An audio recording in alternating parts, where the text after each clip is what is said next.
अस्सलाम वालेकुम, मैं हमारे लिए आप देख रहे हैं मेरा चैनल। डॉक्टर वर्दा के साथ जुल्म और ज़्यादती में एक पूरा गैंग जो है वो मुलव्वस है। जेआईटी ने कुछ खौफनाक इंकशाफात किए हैं जिसे सुन के डेफिनेटली आप लोगों के रोंगटे जो हैं वो खड़े हो जाएंगे। रिदा और वहीद की कुछ नई तस्वीरें भी सामने आई हैं।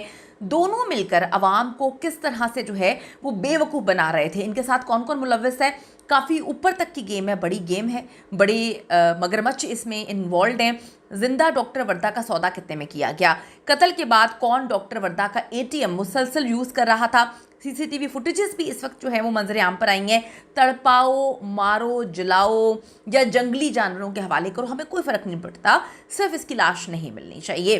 गिरफ्तार होने वाले आदिल ने रिदा का एक भयानक चेहरा जो है वो बेनकाब की है। और अब ये सोचने की ज़रूरत है कि क्या ये डॉक्टर वर्दा पहला शिकार थी इस दरिंदा सिफ्त औरत का और इसके शौहर का, या इससे पहले भी ये मुख्तलिफ ख़वातीन के साथ इसी तरह से उनको ट्रैप करके करते आ रहे हैं। आज की वीडियो में इस पर बात करते हैं। रिक्वेस्ट है चैनल को सब्सक्राइब करें, सारी हमारी हौसला अफजाई होती है और वीडियो को आखिर तक मुलाहिजा ज़रूर फरमाइएगा। डॉक्टर वर्दा की जो असल कातिला है वो तो रिदा है, हम सब बहुत अच्छे से जानते हैं और उसी रिदा को बचाने के लिए कोशिश कर रहे हैं। रिदा अपने शौहर वहीद बिल्ला को कोस रही है, जिसकी गलत प्लानिंग और गलत एग्जीक्यूशन की वजह से वो आज जेल में है। क्योंकि इनका तो ये प्लान था कि लाश नहीं मिलनी चाहिए और आप सबको पता है कि अगर लाश ना मिले तो फिर मामला जो है वो ठंडा हो जाता है। जिस तरह से इनके पास पहला पैसा है, इनके पास कितने असर रसूख हैं, तो ये मामले को बड़े अच्छे से दबा सकते थे अगर लाश ना मिलती। अब जी रिदा ने वहीद पर ट्रस्ट करते हुए उससे प्रोफेशनल तरीके से डॉक्टर वर्दा का काम तमाम करने के लिए कहा था। और आपको पता है कि वो एक प्रोफेशनल कातिल भी है, मुंह मांगी रकम भी दी गई थी। अब गलती कहाँ पे हुई, इस बात में भी कोई शक नहीं है कि जो वहीद है इसका ताल्लुक़ एक ख़ानदानी गैंग से है और इनका पूरा ख़ानदान जो पिछला था उसमें भी बताते हैं कि कुछ लोग ऐसे हैं और ये लोग बड़े ख़तरनाक किस्म के लोग हैं। ख़तरनाक गैंग से इस दरिंदे का जो है वो ताल्लुक़ निकला है। बहुत ज़्यादा जो है प्लानिंग करके ये लोग कत्ल करते हैं। डॉक्टर वर्दा मुश्ताक कत्ल केस में बड़ी पेशरफ है जी। जेर हिरासत मुलजिम जो आदिल है, इसकी निशानदही पर हलाक मुलजिम शमरेज़ के घर से बेपनाह चीज़ें मिली हैं। यानी कि इन्होंने शमरेज़ का जब इनकाउंटर होता है उसके बाद उसके घर पे बेतहाशा चीज़ें जो हैं छुपा दी जाती हैं। और बड़ी अजीब सी बात है कि शमरेज़ को पुलिस मुकाबले में वो मर तो गया होता, लेकिन इससे पहले कि पुलिस ने उनके घर में जाकर जो है कोई इन्वेस्टिगेशन नहीं की थी। अब ये शमरेज़ के घर से जो है वो भी निशानदही पर, जो मुलजिम आदिल है उसकी निशानदही पे जाके सारी चीज़ें मिली हैं, वरना पुलिस को खुद जाकर इन्वेस्टिगेट करना चाहिए था इसके घर को। डॉक्टर वर्दा का मोबाइल फ़ोन मिला है, शनाख्ती कार्ड मिला है, एटीएम कार्ड्स मिले हैं, गाड़ी के कागजात मिले हैं, खुफिया खाने से भारी मिकदार में असलहा और बारूद भी मिला है। और इसका मतलब ये है कि इनकी एक्टिविटीज़ बहुत ज़्यादा ख़तरनाक थीं। आदिल वही बंदा है जिसने आखिरी वक्त में जो है वो घबरा कर डॉक्टर वर्दा की बॉडी जंगल में दफन कर दी थी। आदिल ने इनके बकौल काम ख़राब किया है, क्योंकि अगर आदिल सही तरीके से उसकी लाश को ठिकाने लगाता तो आज हम में से, आप में से कोई भी इन दरिंदों को जो है इन पर बात ना कर रहे होते, ना पुलिस ने इनको पकड़ा होता, ना पुलिस पकड़ने पर मजबूर होती।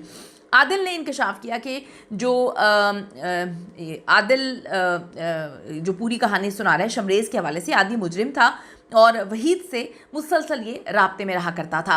शमरेज़ का एक बंदा तो हर वक्त वहीद के साथ ही रहता था। अब उसका नाम नदीम बताया जाता है।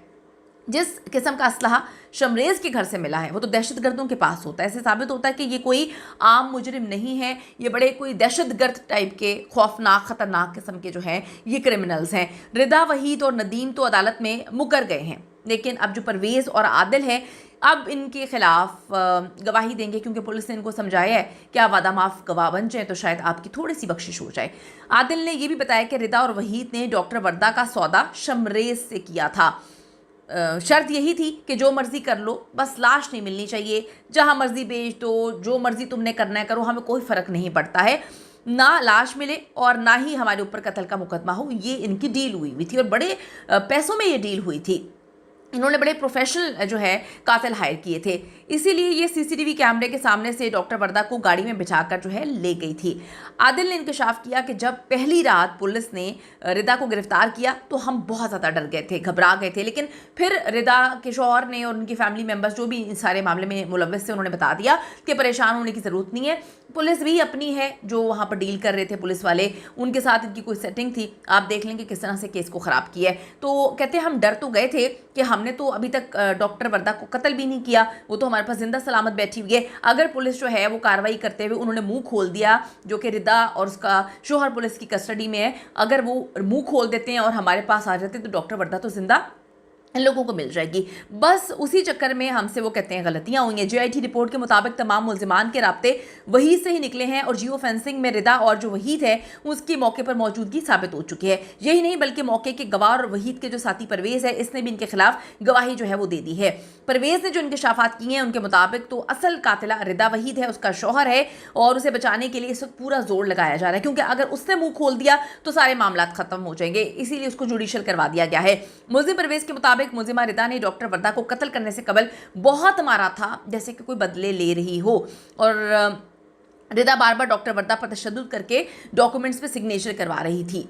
लाश को ठिकाने लगाने के लिए रिदा और शमरेज ने आदिल का इंतखाब किया, जिसकी वजह से सारी गलतियां हुई हैं। आदिल ने गिरफ्तार होकर इस बात की गवाही दे दी कि ये सब कुछ इन्होंने प्लानिंग करके मुझे कहा था कि ये सारा मामला करना है, लाश दफन कर देनी है, गायब कर देनी है, जला देनी, जो मर्जी करो, बस लाश मिलनी नहीं चाहिए। लेकिन जल्दबाजी में मुझसे कुछ गलत फैसले हुए और आज हम यहाँ पर हैं। अपनी कीमती राय ज़रूर दीजिएगा कि अगर पुलिस बर वक्त कार्रवाई करती, फैमिली ने पुलिस को ये तक बता दिया था कि कहाँ पर हो सकती है, किसके घर में हो सकती है, किसके पास हो सकती है, पुलिस की ये जो लापरवाही है, ये जानबूझ के इन्होंने ये जो सारा मामला किया है, क्या एक कीमती जान बचाई जा सकती थी? अपनी कीमती राय ज़रूर दीजिएगा इस हवाले से।